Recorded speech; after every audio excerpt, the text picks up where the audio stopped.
जोहार जय Jagannath welcome to Odisha exam express. देखो आज एसएसबी ओडिशा तरफ गोटे ह्यूज वैकेंसी बाहरी सारी देखु कौन कौन अच्छी देखी दूसरा स्टेट सिलेक्शन बोर्ड है यहाँ हूँ स्टेट सिलेक्शन बोर्ड देखिपे है हायर एजुकेशन डिपार्टमेंट तरफ सब स्कूल कॉलेज क्लार्क बाहरी सारी है देख तुमको देखी दूसरी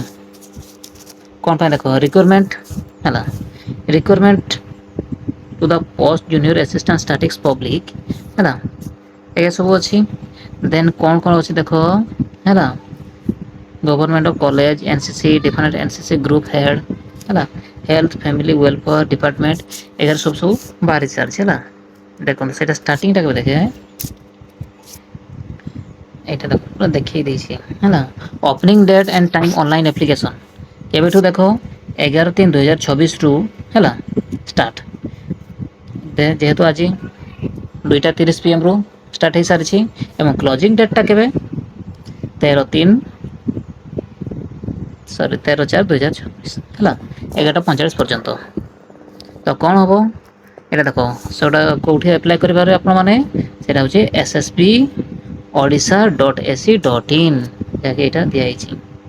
है देखो या विषय आप आगु जानी सारी थे जेहेतु नोटिफिकेशन आगु बाहरी सारी देखो मुझे सर्टकट में कहीदे कौन कौन अच्छी है आप कौन करेंगे देखो वैकेंसी अच्छी वैकेंसी ये सब अच्छी वैकेंसी कौन कौन वैकेंसी अच्छी देखो government degree college higher education department आउ एनसीसी जापारे कहली आ बोर्ड सेकेंडरी बीएससी है से भाया केते अच्छी देखु टोटाल केतेटा पोस्ट अच्छी टोटाल पोस्ट अच्छी 883टा पोस्ट है टोटाल से भितर देखो मुझे देखुचे एसटी कैटेगरी अच्छे एसटी सब एससी पीडब्ल्यूडी से भाया अच्छी है समस्त से भाया अच्छी देखी दूँ मुझे इम्पोर्टाट गुड़ा देखी दूसरी कौन कौन अच्छी है बेस किसी आप देखो युवाक छटा देखो युवाक अच्छी जूनियर असिस्टेंट रही government degree junior assistant NCC junior assistant BSc junior assistant 16 number state public university junior assistant आउ ये सब अच्छे जूनियर क्लार्क ये सब अच्छे है देखो ये सब कौन कौन देख सब यहाँ हूँ गवर्नमेंट चाकरी है देखो आउ डिटेल में देखी दूसरी कौटी कौटी देखो एज लिमिट गोटे देखो एज लिमिट भेरी इंपोर्टेंट ना नहीं एज लिमिट केते थिबा दरकार देखो 21 वर्ष रु 42 वर्ष है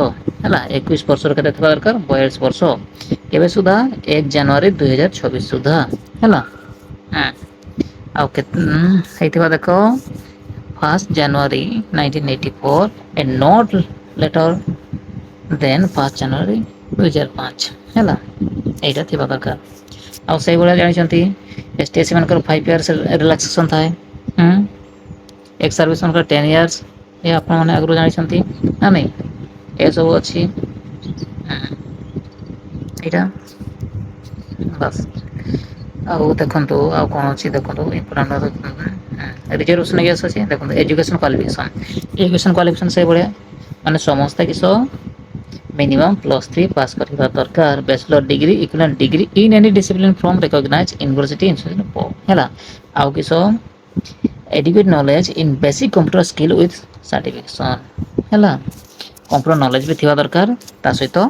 ता कंप्यूटर स्किल सर्टिफिकेट थिबा दरकार है ये जानी पारले बस देखो केते ताले केते मार्क परीक्षा देबो टोटाल होची 200 मार्क परीक्षा हबो है देन कंप्यूटर स्किल होची 50 मार्क है टोटाल से भाया कहले 250 मार्क है देखो जनरल इंग्लिश से ग्रेजुएशन लेवल 60 मार्क हम ना नहीं 60 मार्क हम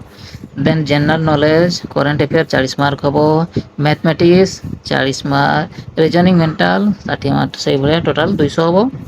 है बस आ सिलेबस सब अच्छी इजी सिलेबस गुड़ाक जहाँकि समस्त आपने किसी असुविधा हम ना है जॉन एग्जामिनेशन बस हाँ 5टा जन अच्छी आप जोटी जोटी पकई पारे है देखिए आप सुविधा देखिए पकड़े है एप्लिकेशन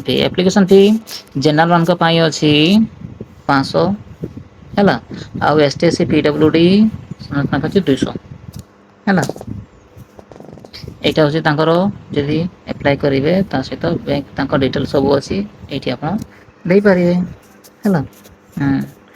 ଦେନ୍ ଆଉ କଣ ଅଛି ଡକ୍ୟୁମେଣ୍ଟ କଣ ଡକ୍ୟୁମେଣ୍ଟ ଦରକାର ଏଇଠି ସବୁ ଲେଖା ଅଛି ହେଲା। ବେଶୀ ଅସୁବିଧା କିଛି ନିଅ ଆଜି ଆପ୍ଲାଏ କରିଦିଅନ୍ତୁ ବହୁତ ଶୀଘ୍ର।